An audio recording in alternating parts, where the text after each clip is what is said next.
How wonderful that some of you already got to visit a mosque. You're very fortunate here in Atlanta because you have many mosques, many opportunities to reach out to our Muslim brothers and sisters. In the whole state of Vermont, where I hail from, we have one. So you have no reason to not visit. It's right around the corner from you. There are mosques everywhere. And it's important that we visit because Islam is the most misunderstood and the most maligned religion in the world today. We are being whipped up into fear of Muslims. And when we are afraid, we're stupid, actually. We're operating out of just that reptilian part of our brain. When we're afraid, we don't have access to our higher functionings, our whole self, the power of the knowledge in our hearts, our whole being. We're resigned to a small place of living. Ali, the son-in-law of the Prophet, says, people are afraid of what they don't understand. So my hope today is to share with you a little bit about what I love about Islam in order to invite you to a place of more understanding and less fear. Islam is very practical. If you are looking for insights about how to live a good life, how to be a good person, Islam has wonderful gems to offer to you. One of the things I love most about Islam is that it invites us to be concerned about what is the most important thing in life. To get our priorities straight.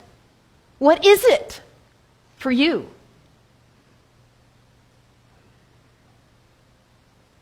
Stuff? Money?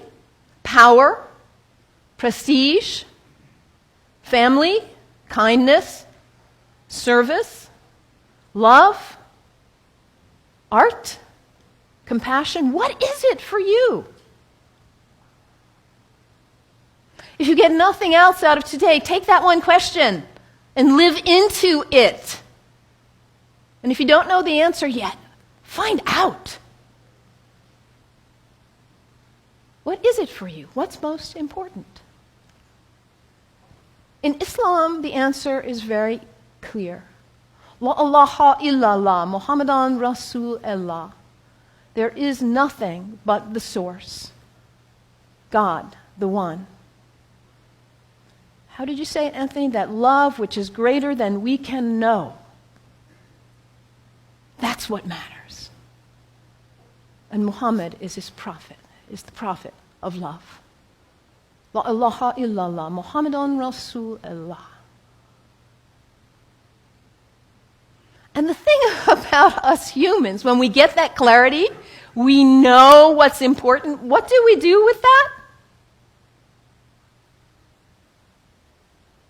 We forget. That's who we are. We humans, we are the great forgetters. How many of you made a New Year's resolution back on January 1st? How are you doing with it now? Let's be honest. How were you doing February 1st? January 7th. We get this high resolve and this clarity, and then we get caught up in all the distractions, all the things pulling our attention here and there, and we forget. That poet, Mary Oliver, says, what is it you plan to do with your one wild and precious life? What is it?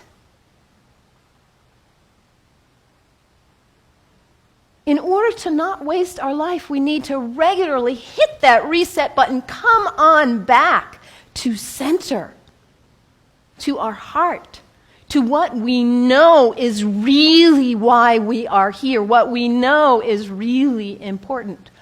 Regularly throughout the day to stop and come back and say, well, let me check in and remember what matters so I don't waste my day or my week or my month or my life.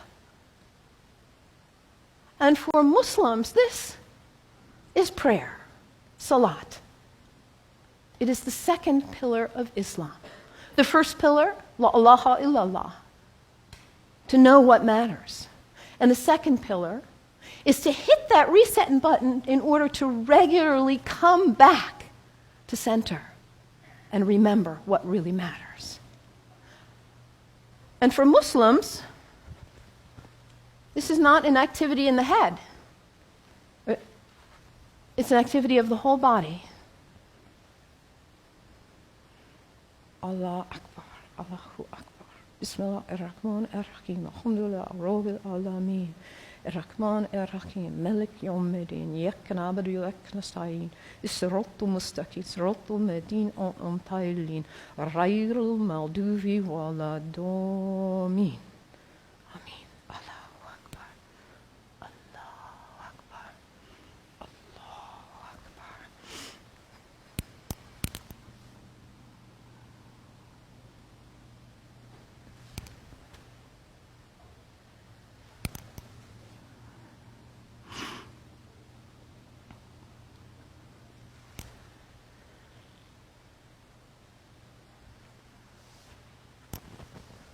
Can you imagine how limber you'd be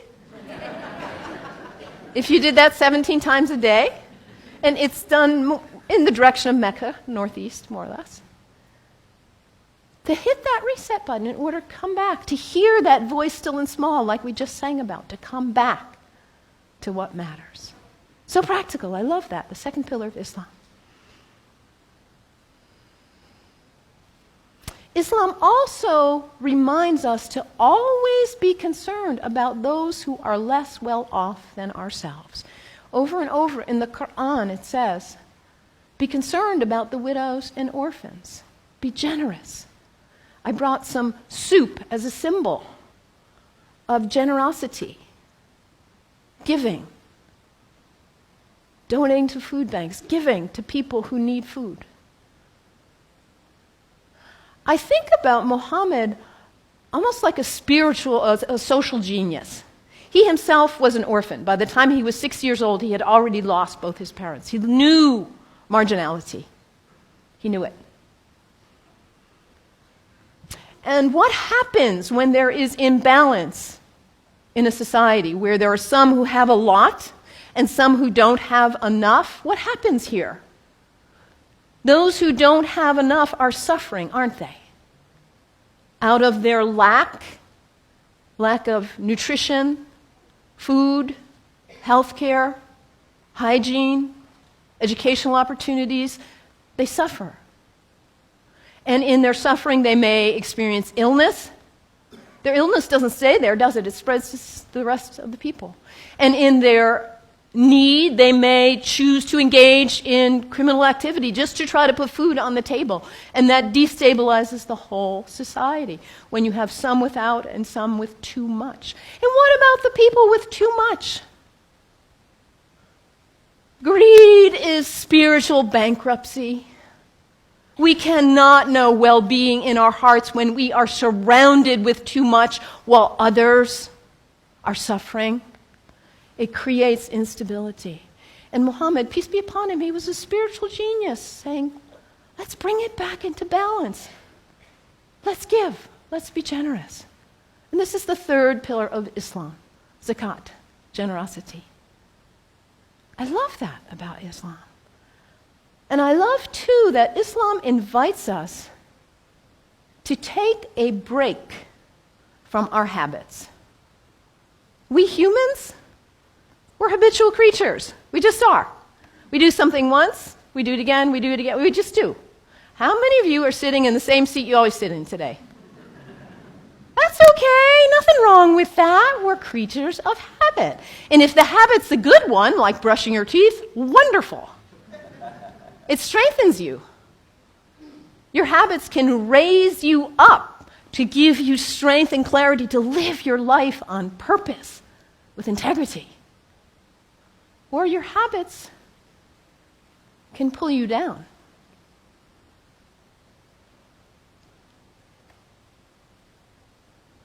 To take a break from your habits, because what happens when you try to take a break from your habit, when you try to stop reaching for whatever it is and you cannot? What is it for you? Coffee? Sugar? Alcohol? Drugs? Sex? Shopping? Your cell phone? Your tablet? Gossip?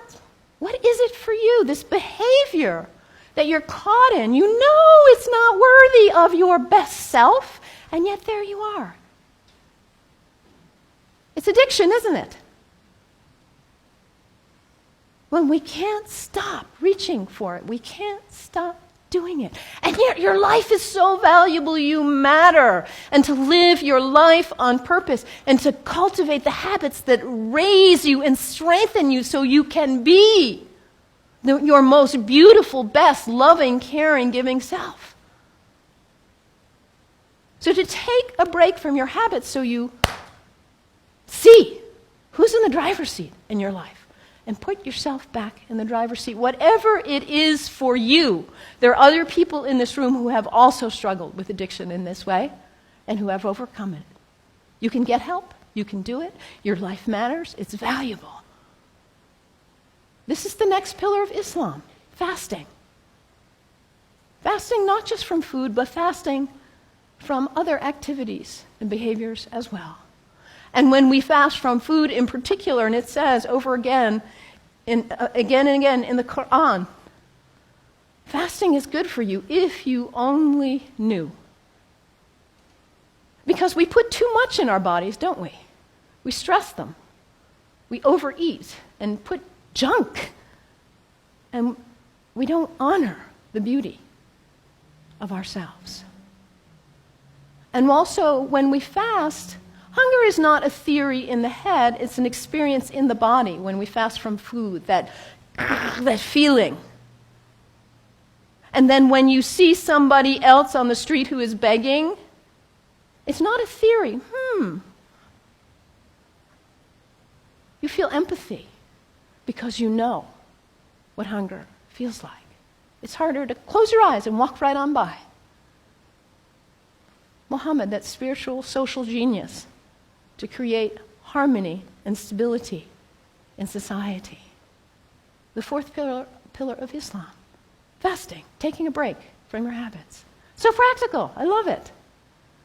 And I also love about Islam that it encourages us to take a break from our location, to travel with intention, to recognize the power of space, the sacredness of space, and how the greats who have walked on this earth have blessed the earth with their presence, their breath, their thoughts, their actions.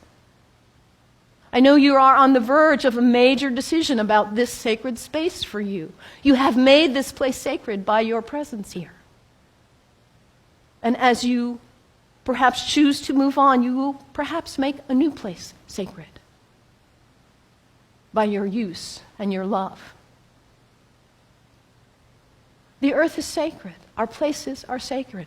And when we travel with intention, we are changed by it. This is the fifth pillar of Islam, pilgrimage. And for Muslims, the pilgrimage is to Mecca, which none of us will probably go there. But where is pilgrimage for you? My last name is Kennedy. My family is Irish. My parents have gone to Ireland. My mother says there are no words to express what it is like to walk in that place of our ancestors, of the great Celtic saints and sages. It may not be Ireland for you or Mecca, but where is it for you? Anybody been to Walden? The place where that great book was written? It's a place of pilgrimage for many of us. Anybody been to Transylvania? A place of pilgrimage for many of us. And what happens when we go? We leave our usual haunts. We travel with intention. We let ourselves be changed, be opened by new experiences, new interactions. And we come back and we are not the same. We look at our lives and we say, why was I doing that? I'm not going to waste my one wild and precious life on that. And we come back renewed and with a new value, a new understanding of the sacredness of our location, the beauty of the earth. I love this about Islam. So practical. What's the one thing that matters in your life? Hit that reset button regularly so you come back to your purpose. And don't be self-centered. Be always concerned about others and their needs, those less well off especially. And recognize the sacredness of the temple of your body. Cultivate habits that are worthy of you, that lift you to the best of who you are. And recognize the sacredness of space and the gift of the ancestors, the sages, the saints, the prophets who have gone before us and held a beacon of example for us. Travel with intention. Let yourself be changed. The 5 pillars of Islam. What great practical advice for living your life on purpose. And yet, at the same time as all of what I've told you is true, the beauty of this great tradition, we are being whipped up into fear against Muslims and Islam. I have a dear friend, Rudy, who is a retired UU minister and a Sufi like myself. And about 7 years ago or so, he said to me, Mellon, Rudy grew up in Austria under the rise of Hitler. He said, what I see going on in the world now in the United States reminds me of my childhood in Austria. And in that time, it was the Jews who were being maligned, and now it's the Muslims.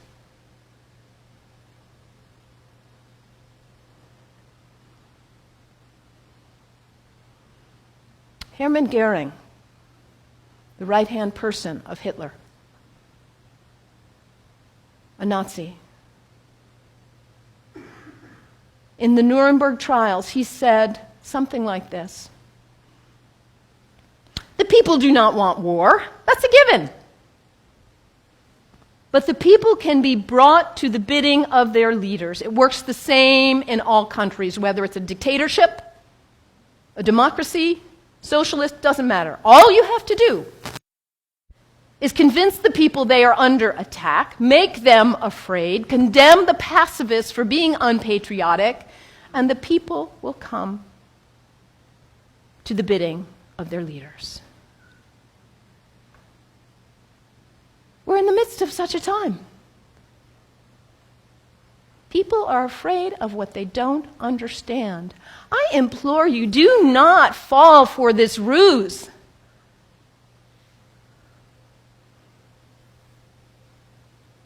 Because, as I said earlier, when we are afraid, we are stupid. We are relegated to a very small part of our mind. People who advocate violence are dangerous, whoever they are. Within Islam, guess what percent of Muslims, this is based on a Gallup study worldwide of Muslims, guess what percent of Muslims think violence is the way to go, is an appropriate response to what's going on? Less than 1%. This is really accurate social science research. And this less than 1% of Muslims who advocate violence are getting 75% of the media coverage. This less than 1%, yes, they are dangerous. The fringe in any religion is dangerous, whether they are Christians or Jews or Sikhs, whoever. Folks who feel compelled to use violence. This minority in any religion is dangerous. When we hear about Christians, we know not to equate the minority who would bomb an abortion clinic with all of Christians. The same is true with Islam. This Less than 1% who would advocate violence, they do not speak for Islam. The people who speak for Islam are the people who are most concerned about living life on purpose. Not wasting your wild, precious life, but hitting that reset button, coming back to center. Being concerned about justice and everyone's needs. The true Muslims are the people who recognize the temple of the Holy Spirit, which is our body, and cultivate life and living and habits that are beautiful and worthy. The true Muslims are the people who respect the earth and the prophets from all traditions. So I implore you, you've got Muslim neighbors all around. Go visit. Make friends. Do not let yourself fall into this trap of being afraid of what you do not know. And take the example from the great tradition of Islam and live your one wild and precious life on purpose. May it be so. May it be so. Blessed be. Amen.